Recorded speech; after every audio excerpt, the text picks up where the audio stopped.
Hello मेरे प्यारे साथियों, कैसे हैं आप सभी लोग। मैं हूं आपका दोस्त अभिषेक और आज मैं लेके आ गया हूं आप लोगों के लिए बहुत ही इम्पोर्टेंट चैप्टर जिसका नाम है नियंत्रण एवं समन्वय।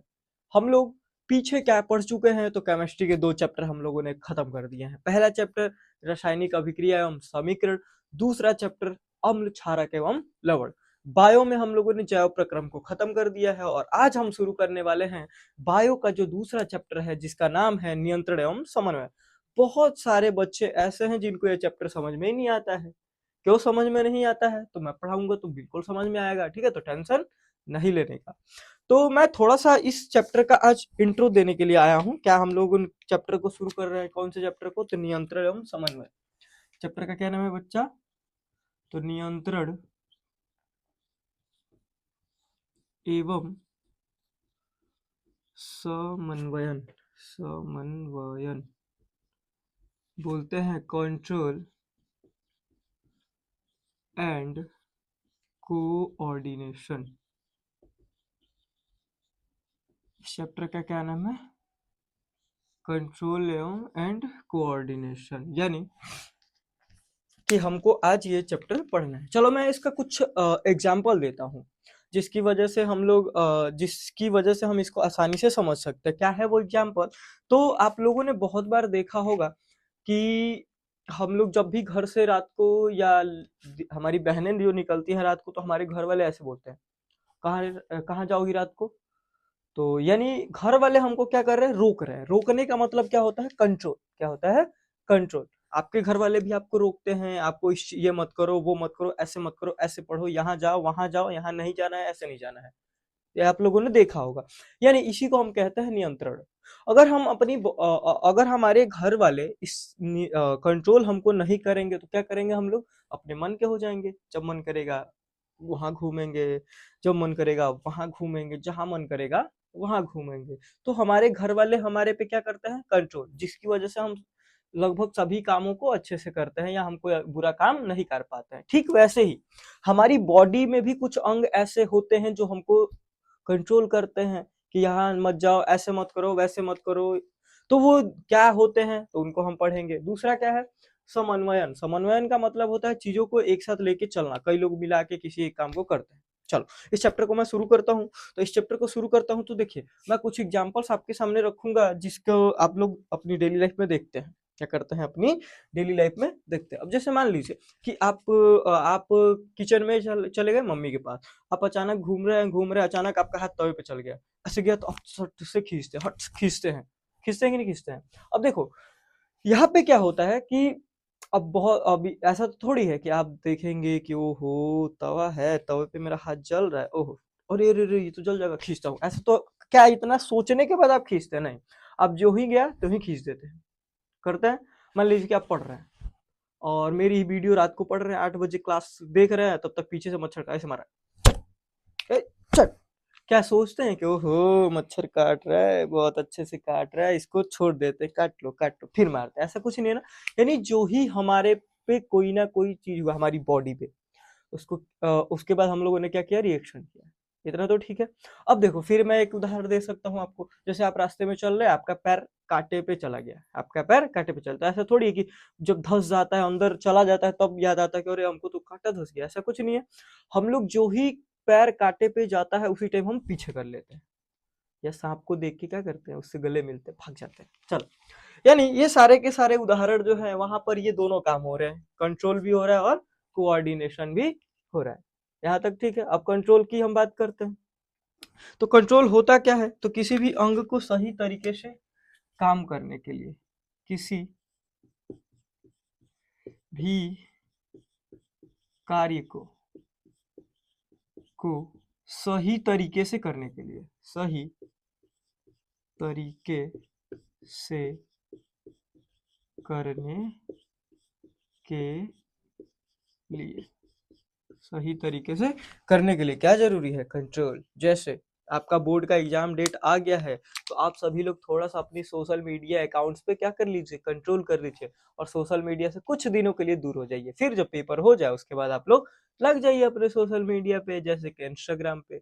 ठीक है भैया। यानी यहाँ पर भी हमको कंट्रोल करने की जरूरत है। अगर हम इसको सोशल मीडिया पे कंट्रोल कर लेते हैं तो हो सकता है कि हमारा 2-4 नंबर बढ़ जाए। क्यों? क्योंकि एग्जाम की डेटें आ चुकी हैं और आपके दिल की धड़कनें भी बढ़ चुकी हैं। तो कृपया आप पढ़ाई में लग जाइए सारे के सारे। तो देखो कंट्रोल क्या होता है, तो किसी भी कार्य को सही तरीके से करने के लिए हमें क्या करना पड़ता है, कंट्रोल, जैसे हम अपनी बॉडी पे करते हैं।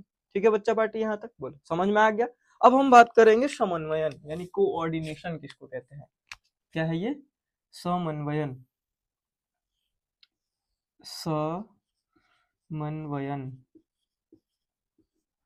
कोऑर्डिनेशन। क्या है?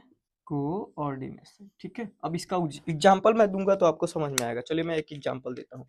साइकिल कितने लोग चलाते हैं? कितने लोगों के पास साइकिल है? कितने लोगों को शर्म आती है साइकिल चलाने में? चलिए, तो जब हम साइकिल चलाते हैं, जैसे मान लीजिए कि ये कोई साइकिल है, ये इसका हैंडल है, इस पे कोई बैठा है चंपकलाल, यहाँ पे कोई बैठा है, ठीक है, और ये इसका पैडल है यहाँ पे, ठीक है, समझ लो ये एक साइकिल है, ठीक है। तो जब हम साइकिल चलाते हैं तो आगे देखते हैं तो किस अंग से देखते हैं, तो हम आंख से देखते हैं। किससे देखते हैं? आंख से देखते हैं, ठीक है। इसके बाद पैडल मारते हैं तो पैर से, हैंडल हाथ से, और मस्तिष्क से बैलेंस बनाते हैं। मस्तिष्क तो कितने अंग हमारे काम में आ रहे हैं, तो टोटल 4 अंग हमारे काम में आ रहे हैं। यानी साइकिल चलाने में कितने अंग हमारे काम में आ रहे हैं, तो टोटल 4 अंग ऐसे हैं जो हमारी बॉडी में क्या कर रहे हैं, तो साइकिल चलाते टाइम पे क्या है, एक्टिव है। क्या है? एक्टिव है। यानी जब भी किसी एक काम को बहुत सारे अंग मिलकर करते हैं तो उसी को हम क्या बोलते हैं, समन्वय। यानी सबकी हेल्प से वो काम होगा, यानी वहां पर सबका कुछ ना कुछ योगदान है। अगर मान लो वहां पे मैं आंख बंद कर लूं तो ले जाकर धम, यानी हमारी साइकिल क्या हो जाएगी, लड़ जाएगी, या ऐसे ले जाते हम धान में उलट जाएंगे, खेत में उलट जाएंगे, मुंह के भरे गिर जाएंगे। यानी यहाँ पे ये सारे के सारे जो अंग है वो हमें कोई ना कोई हेल्प करते हैं उस काम को करने में। यानी हम कह सकते हैं कि अंगों का एक ऐसा समूह जो किसी विशेष कार्य को करता हो। यानी हम कह सकते हैं अंगों का विशेष समूह, अंगों का विशेष समूह जो किसी एक कार्य को करता है। यानी ये सारे के सारे अंग मिलके क्या करेंगे, तो किसी एक काम को करेंगे। बोलिए यहाँ तक ठीक है भाई? यहाँ तक बढ़िया क्लियर है? बोलो बोलो बोलो बोलो, जल्दी बोलो जल्दी बोलो। अब हम आगे चल सकते हैं। आगे क्या है, तो एक और एग्जांपल देखो। यहाँ पे तो मैंने आपको साइकिल चलाने का उदाहरण दिया जिसमें हम लोग आंख भी हमारे काम में आ रही थी, पैर भी आ रही थी, हाथ भी और मस्तिष्क भी, यानी इतनी चीजें मिलके किस काम को कर रही है, तो केवल साइकिल को चला रही है। यानी ये सारे के सारे मिलकर के क्या कर रहे हैं, यानी कि सारे देखो एक दूसरे से कोऑर्डिनेट हो रहे हैं। क्या हो रहे हैं? सारे के सारे एक दूसरे से क्या हो रहे हैं, कोऑर्डिनेट हो रहे हैं। अगर नहीं होंगे तो साइकिल नहीं चलेगी। पैर का है कि मैं नहीं चलाऊंगा, तो क्या चला लोगे आप साइकिल? नहीं। अगर आंख का है या हाथ का है कि मैं छोड़ के चलाऊंगा, कभी कभी चल जाता है लेकिन गिर जाएंगे, ज्यादा देर तक नहीं चल सकता है। क्या यहाँ तक क्लियर है आप लोग को? क्या यहाँ तक क्लियर है? चलिए एक और एग्जांपल देता हूँ। जैसे मान लो कि आप कभी क्रिकेट खेलते होंगे, क्रिकेट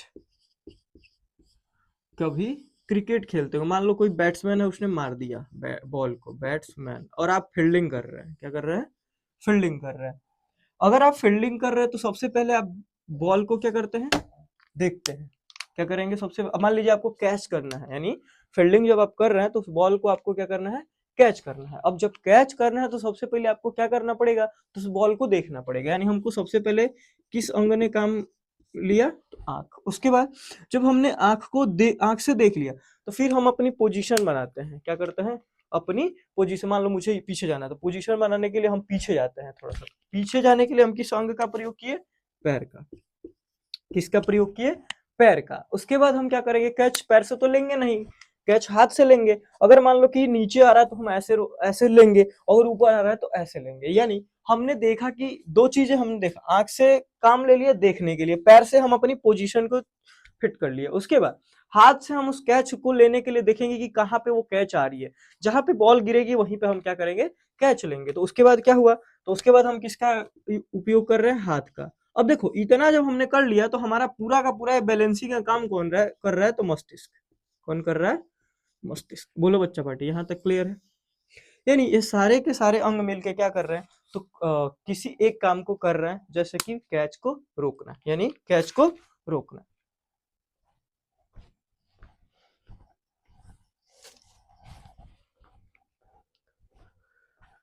बोलिए, क्या इस चैप्टर यानी जो है नियंत्रण एवं समन्वय, इसका मतलब आपको समझ में आ गया?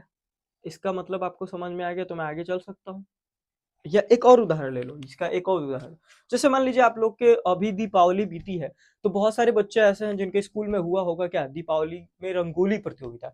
तो रंगोली प्रतियोगिता क्या एक ही बच्चा पूरी रंगोली बना देता है? नहीं, उसमें बहुत सारे बच्चे रहते हैं, 5 6 8 का ग्रुप होता है, जिसमें कोई उसको चौक से खींचता है, कोई इसमें कलर भरता है, कोई नीला कलर भर रहा है, कोई ब्लू कलर सॉरी कोई येलो कलर भर रहा है, कोई रेड कलर भर रहा है, यानी सारे लोग मिलके, यानी सारे बच्चे मिलके एक रंगोली तैयार किए। क्या किए? एक रंगोली तैयार किए।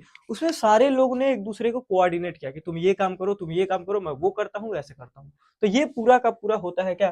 कोऑर्डिनेशन। बोलो बच्चा पार्टी, यहाँ तक क्लियर है? मैं आगे चल सकता हूँ? चलूं? चलिए ठीक है, चलता हूँ।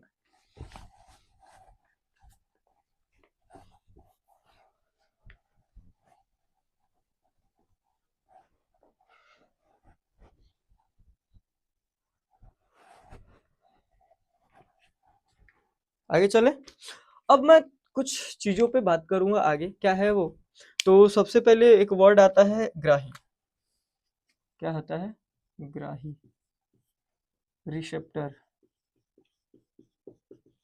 अब सीबीएसई वालों को भी थोड़ी सी दिक्कत नहीं होगी, क्योंकि अब चीजें इंग्लिश में भी मैं बताऊंगा आपको। रिसेप्टर क्या होता है, ग्राही क्या होते हैं, तो समझो। और इसके इसके पहले एक चीज और समझ लो, उद्दीपन। उद्दीपन, स्टिमुलेशन। देखो, उद्दीपन क्या होते हैं, या इनको हम संवेदना भी बोलते हैं, संवेदना। ये क्या होते हैं, तो इसको समझा रहा हूं मैं। जैसे मान लीजिए कि वातावरण में जो भी परिवर्तन होते हैं उसको जो सॉरी वातावरण में जो भी परिवर्तन होते हैं उनको हम बोलेंगे क्या? उद्दीपन। क्या बोलेंगे? उद्दीपन। जैसे मच्छर ने आपको काटा, तो मच्छर का काटना क्या है? उद्दीपन है। क्या है? उद्दीपन है। अब चल रहे हैं, आपका पैर कांटे पे चला गया, तो कांटे पे चला गया तो कांटा क्या है? उद्दीपन है। यानी वातावरण में जो भी परिवर्तन होंगे, वातावरण में जो भी परिवर्तन होंगे उसको हम क्या बोलते हैं? संवेदना। क्या बोलेंगे? संवेदना। जैसे मान लो कि खूब अच्छा खाना बन रहा है, उसकी सुगंध आ रही है, तो सुगंध क्या है? सुगंध क्या है? तो सुगंध आपकी क्या है? संवेदना। जैसे सुगंध, सुगंध क्या है? तो वे एक संवेदना है। जैसे मान लो कोई संवेदना है, या गर्म चीज है, कोई गर्म चीज, गर्म चीज क्या हो जाएगी? संवेदना। संवेदना का मतलब कि वातावरण में होने वाले परिवर्तन क्या होते हैं, तो सारे के सारे क्या होते हैं? उद्दीपन या संवेदना। और इन्हीं उद्दीपनों को हम क्या, ग्राही अंग क्या है, तो उद्दीपनों को ग्रहण करने वाले अंग, उद्दीपनों को ग्रहण करने वाले अंग क्या कहलाते हैं? आपके ग्राही कहलाते हैं। बोलो, उद्दीपनों को ग्रहण करने वाले अंग क्या कहलाते हैं? तो ग्राही कहलाते हैं। बोलो, यहाँ तक क्लियर है भाई? बोलिए बोलिए बोलिए, जल्दी बोलिए। क्या आप लोगों को यहाँ तक क्लियर है? क्या आप लोगों को यहाँ तक क्लियर है? बोलिए बोलिए बोलिए। ग्राही अंग, तो यानी हम कह सकते हैं बाह्य वातावरण से जो सूचनाओं को ग्रहण करते हैं, उद्दीपन को ग्रहण करने वाले अंग, या वातावरण की सूचनाओं को ग्रहण करने वाले, वातावरण की सूचना को ग्रहण करने वाले अंग। बोले, यहाँ तक क्लियर है? आगे चलो। अब देखो ये होते क्या है, तो ये सारी की सारी ज्ञानेंद्रिय होती है, ये ज्ञानेंद्रिय होते हैं, ज्ञानेंद्रियों में स्थित होते हैं, ज्ञानेंद्रियों में स्थित होते हैं। यहाँ तक क्लियर है? यानी उद्दीपन आप समझ लिए, उसके बाद आप ग्राही समझ लिए। आगे चलूं मैं, अब ये कौन कौन से होते हैं, कहाँ कहाँ होते हैं, तो इन पे भी बात कर लेते हैं। इसको स्क्रीनशॉट ले लो बच्चा पार्टी, स्क्रीनशॉट ले लीजिए। चले आगे, चलो। अब क्या है, तो अब है क्या, तो सबसे पहले हम आपकी ज्ञानेंद्रिय में से एक को शुरू करते हैं, कान। कान क्या है, तो कान क्या काम करता है, तो सुनने का काम करता है, सुनना। उसके बाद नाक क्या है? नाक, नाक क्या काम थी? देखो नाक में कौन से संवेदी सॉरी ग्राही होते हैं? तो घ्राण ग्राही, घ्राण ग्राही इनको बोलते हैं। क्या ये क्या काम करती है? तो गंध सूंघने में गंध का पता लगाती है, लगाने में। इसके बाद नाक के बाद हो गया जीभ। जीभ क्या है? तो जीभ है रस संवेदी। एक मिनट, जीभ को क्या बोलते हैं? जीभ जीभ जीभ जीभ रस संवेदी। क्या है? रस संवेदी, रस संवेदी। स्वाद का पता लगाती है, स्वाद, स्वाद का पता लगाती है। इसके बाद क्या आता है? तो आंख आती है। आंख, आंख क्या है? तो आंख को हम क्या बोलते हैं? या आंख में कौन से ग्राही होते हैं? तो आंख में आपके होते हैं प्रकाश ग्राही। प्रकाश ग्राही यानी आंख जो होती है वो क्या होती है? देखने में मदद करती है। यहाँ तक ठीक है। उसके बाद आती है त्वचा। त्वचा क्या है? तो त्वचा में पाया जाता है स्पर्श ग्राही, स्पर्श ग्राही, ठंडा या गर्म, ठंडा गर्म एवं स्पर्श। ठीक है। देखो ये होता है क्या? तो आपका ये पूरा का पूरे होते हैं, ये सारे के सारे क्या हैं? तो ज्ञानेंद्रियां हैं। और ज्ञानेंद्रियों में क्या पाए जाते हैं? तो पाए जाते हैं आपके क्या? ग्राही। कान का क्या काम है? तो सुनने का। नाक में क्या कौन सी ग्राही पाई जाती है? घ्राण ग्राही यानी गंध का पता लगाती है। जीभ में रस संवेदी ग्राही पाए जाते हैं जो स्वाद का पता लगाते हैं। आंख में क्या पाए जाते हैं? तो प्रकाश ग्राही पाए जाते हैं जो देखने में काम करते हैं। और त्वचा का क्या है? तो स्पर्श ग्राही पाए जाते हैं, ठंडा या गर्म एवं स्पर्श का पता लगाते हैं। तो ये है आपके ग्राही। बोलिए यहाँ तक क्लियर हो गया बच्चा पार्टी? यहाँ तक क्लियर हो गया? बोलो बोलो बोलो। पेरिफेरल नर्वस सिस्टम, बोलो यहाँ तक ठीक है। चलो आगे मैं चलता हूँ। अब आते हैं कि अब मेरे को पूरा पढ़ना क्या है इस चैप्टर में। तो ये तो केवल इंट्रो था अभी तक। इस चैप्टर में आपको पढ़ना क्या है? तो आपको पढ़ना है कि नियंत्रण के मुख्य तंत्र यानी मानव में नियंत्रण के मुख्य तंत्र। मुख्य तंत्र क्या है? वो तंत्र, तो वो तंत्र क्या है? तो सबसे पहले है आपका तंत्रिका तंत्र, तंत्रिका तंत्र और श्रावी तंत्र। श्रावी तंत्र क्या है? श्रावी तंत्र, या हम इसको बोलते हैं क्या? श्रावी तंत्र। बोलो बच्चा पार्टी यहाँ तक क्लियर है? अब ये जो तंत्रिका तंत्र है इसको बोलते हैं क्या? Nervous system, nervous system. तो इसको हम दो भागों में बांटते हैं।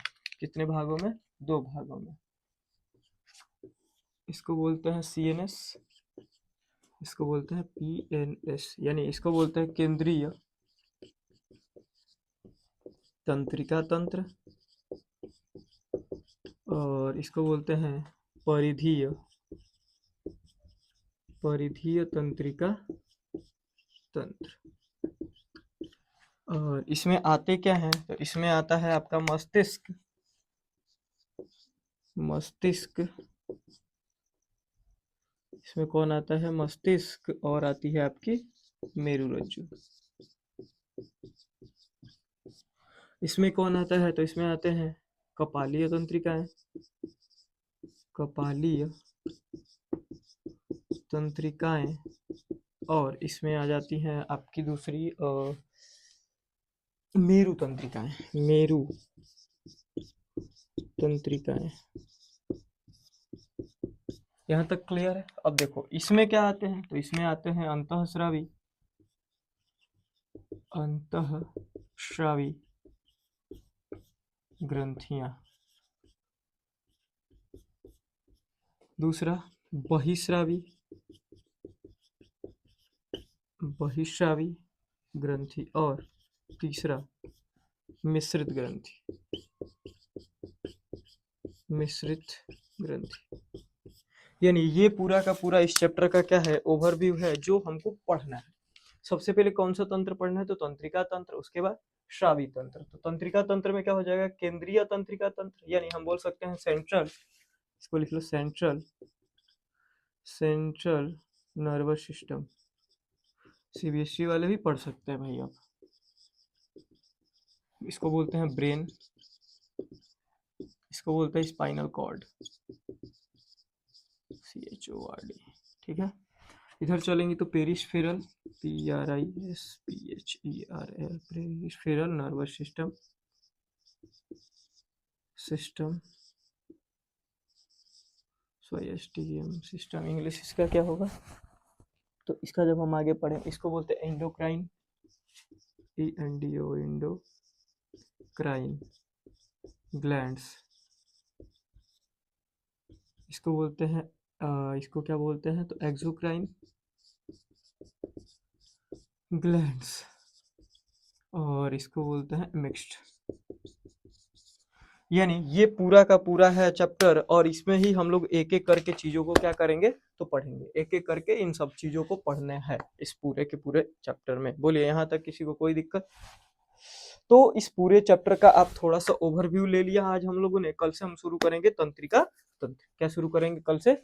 तंत्रिका तंत्र। इसका एक बार आप लोग स्क्रीनशॉट ले लो, स्क्रीनशॉट ले लो। देखो सबसे पहले मानव में जो नियंत्रण करने का तंत्र है वो दो होते हैं, एक होता है तंत्रिका तंत्र, दूसरा होता है श्रावी तंत्र। ये जो तंत्र होता है ये लगभग इसमें समन्वयन में आता है, ठीक है। ये नियंत्रण नहीं समन्वयन करेगा, और ये पूरा का पूरा क्या है, नियंत्रण का तंत्र है। यानी हम कह सकते हैं कि तंत्रिका तंत्र हमारे शरीर में नियंत्रण का काम करता है और ये समन्वयन का काम करता है। तंत्रिका तंत्र को हम दो भागों में बांटते हैं, केंद्रीय तंत्रिका तंत्र यानी सेंट्रल नर्वस सिस्टम, इसको बोलते हैं पेरिफेरल नर्वस सिस्टम यानी परिधीय तंत्रिका तंत्र।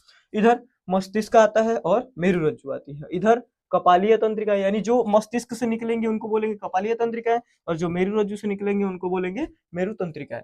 इधर अगर हम चलते हैं तो श्रावी तंत्र में आती है अंतःश्रावी ग्रंथि और बहिःश्रावी ग्रंथि और मिश्रित ग्रंथि। इनको हम बहुत अच्छे से पढ़ने वाले हैं आगे, ठीक है। तो इसमें आप लोग का जो मेन सिलेबस है वो ये है, यानी आपको पढ़ना है केवल अंतःश्रावी ग्रंथि, यानी 10th में आप लोग को पढ़ना है अंतःस्रावी ग्रंथि। इसके बारे में थोड़ा थोड़ा पढ़ लेंगे, जो क्या है, यहाँ तक कोई दिक्कत नहीं है? बोलो सारा चीज, सारी की सारी चीजें क्लियर है आपको? बोलिए बोलिए बोलिए, ठीक है। तो आज के लिए मैं इतना ही रखूंगा। आज की क्लास को इंट्रो है, तो सारे अपने दोस्तों जो भी नहीं जुड़ा है उसको बोल दो कि अब पहला मतलब एक नया चैप्टर शुरू हो गया है, यहाँ से आप जुड़ सकते हैं।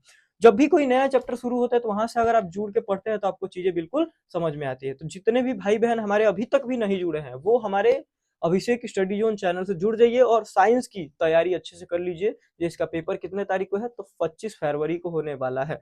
तो आप लोग मेरे साथ जुड़िए और 95+ लाने 95+ लाने का प्रयास करते हैं हम सब, हम और आप मिल करके, ठीक है बच्चा पार्टी।